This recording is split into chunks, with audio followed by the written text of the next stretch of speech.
જીવનમાં કંઈક સારું થવું હોય, સારું શરીરને સ્વસ્થ રાખવું હોય તો પહેલી કહેવત છે કે પહેલું સુખ તે જાતે નથી. આપણું શરીર સ્વસ્થ હશે તો બીજા બધા કામ સારી રીતે કરીશું. એવું જ અહીં એક વ્રજ અને ઉત્સવ, આ બે બાળકોની વાત છે. ઉત્સવ છે કેવો છે, જો ઉત્સવ અને વ્રજ બંને ભાઈ છે, તેમાં વ્રજ નાનો અને ઉત્સવ થોડો મોટો. પણ ઉત્સવ મોટો છે પણ એની દિનચર્યા કેવી છે, એનું કાર્ય કેવું છે, તો એનું ઉત્સાહી છે, તત્પર છે, સ્વસ્થ છે, નમ્ર છે, તેજસ્વી છે. આ ગુણો એનાની અંદર હતા. તેનો નાનો ભાઈ છે કે છે કે દાદાજી એનામાં જે સારા ગુણો છે એ ગુણો મને પણ જોઈએ છે. તો સારા ગુણો લાવવા માટે શું કરવું પડે? સાંભળવાથી કોઈને સારા ગુણો આવી જતા નથી. આવી જાય છે તો એના માટે શું કરવું પડે? આપણે એના આચરણમાં જવું પડે. અહીંયા જુઓ, નિયમિત છે, સ્વાવલંબી છે અને જિજ્ઞાસા વૃત્તિવાળો છે. આ ગુણોને કારણે હંમેશાથી બધાનો પ્રિય છે. જો માણસનું આચરણ એ માણસનું પ્રિય, માણસની અંદર સારું આચરણ હોય તો બધાની અંદર પ્રિય બને. તમે આવતા જોતા તમારા વડીલો હોય એને નમસ્કાર કરો. નમસ્કાર એટલે કેવી રીતના? પગે પડીને નમસ્કાર કરો. પછી તમારો કોઈ વડીલ હોય તમે એનું કહ્યું માનો. તમે જે કામ બતાવો અને પ્રેમપૂર્વક, રસપૂર્વક તમે સારી રીતે કામ કરો તો બધાની અંદર પ્રિય. તમારા નાના ભાઈ બહેન છે એને લાડ કરો. તમે એનું કામ કરો. મોટા હોય એને મદદ કરો. તમારા સરખા હોય એને તમે કઈ બી જરૂર હોય તો મદદ કરો. એ બધામાં પ્રિય બની જશો. તમે સ્કૂલમાં આવો તો નિયમિત સવારે વહેલા ઉઠવાનો નિયમ બનાવો. ચલો સવારે તમે ઉઠો છો તો દરેક પૂજા પાઠ કરીને નિયમ બનાવો કે 5 મિનિટ ભગવાન સાથે આપણે જોડાઈશું.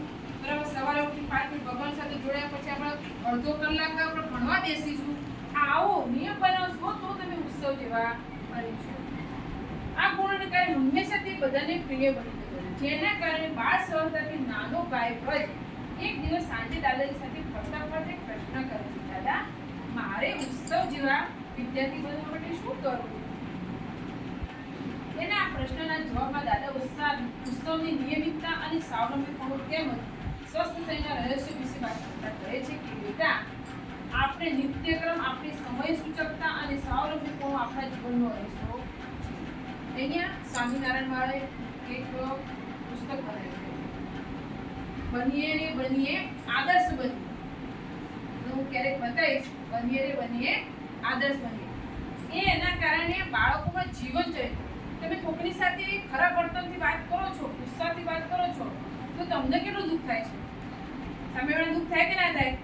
તમે કોઈને પૂછાડી બળો વાળતા નથી તો ગમે તે પૂછકારી નાખો તો તમે એને દુઃખ થતું હોય છે, તો તમારી સાથે એ રીતના વાત કરશે તો તમને દુઃખ થશે કે નહીં થાય?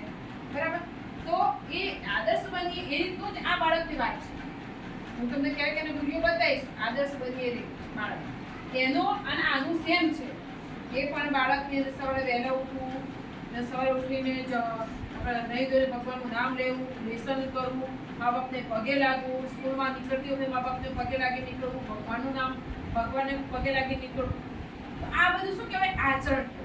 અને આચરણો કોઈ એક સાથે લેવાથી આવતા નથી, એને રોજ નિયમમાં લેવા પડે છે.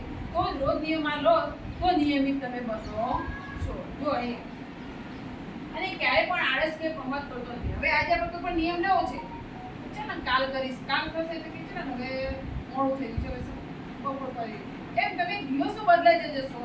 એમ તમારું જીવનમાં ક્યારેય આળસ દૂર થશે નથી. એના માટે આપણે થોડું જાગૃત બનવું પડશે. તો ત્યારબાદ પોતાના દાંત, લીમડાના દાંતણ વડે પછી બ્રશ વડે વ્યવસ્થિત સાફ કરવું. પોતાની શરીરની સ્વચ્છતા કોઈ બીજું સાફ કરવા ના આવે, એ આપણે જાતે કરવું પડે.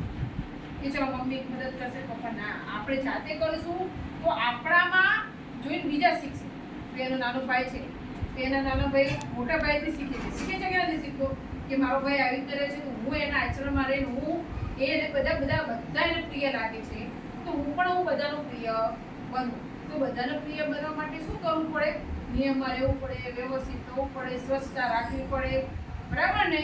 તો આપણે નિયમમાં આચરણમાં પણ રહેવું પડે, બધાને કહ્યું માનવું પડે. તમે જોતા હશો બધા બાળકોમાં આપણા અમુક બાળકો કેમ પ્રિય લાગતા હોય છે? કારણ કે શિસ્ત, આચરણ, સારા વિચારો આ બધું જરૂરિયાત છે. એ આપણો આત્માનો ખોરાક છે.